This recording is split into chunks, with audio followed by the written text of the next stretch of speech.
आम्हाला किंवा बजरंग दलला किंवा कुणाला लहान छान गोष्टीसाठी पळून यायचं आणि मगच तुम्ही करणार. तर झालं ना, एक तिसरीदा असं झालं की तुमची हॉस्पिटलमध्ये सर्रास सांगता आता ऍडमिशन नाही, आता आम्ही घेणार नाही, आता डॉक्टर नाही.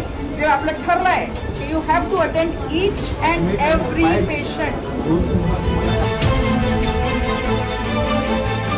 त्याच्याकडून लिहून घेतलंय का मेरी बेटी की जांच नहीं करानी. आता मला सांगा, जांच नाही करानी तर तो मॉर्निंग मध्ये परत कशाला ऑर्डरचे सिच्युएशन होतात. लव्ह जिहादचा केस आहे हा, लव्ह जिहाद, आणि त्याच्यामध्ये तुम्ही हा करता. 14 वर्षाची एक विक्टीम, त्याला 3 दिवसानंतर पोलीस प्रशासनाने त्याची नोंद घेतली, त्यावर गुन्हा दाखल केला. आणि त्यानंतर रात्री जेव्हा MLC साठी त्यांना इथे पाठवलं गेलं तेव्हा डॉक्टरने त्यांच्याकडून लिहून घेतलं की बच्ची को मेरी बेटी को मेडिकल जांच नाही कराना, जेव्हा की त्या आईला लिहिताही येत नाहीये आणि वाचताही येत नाहीये.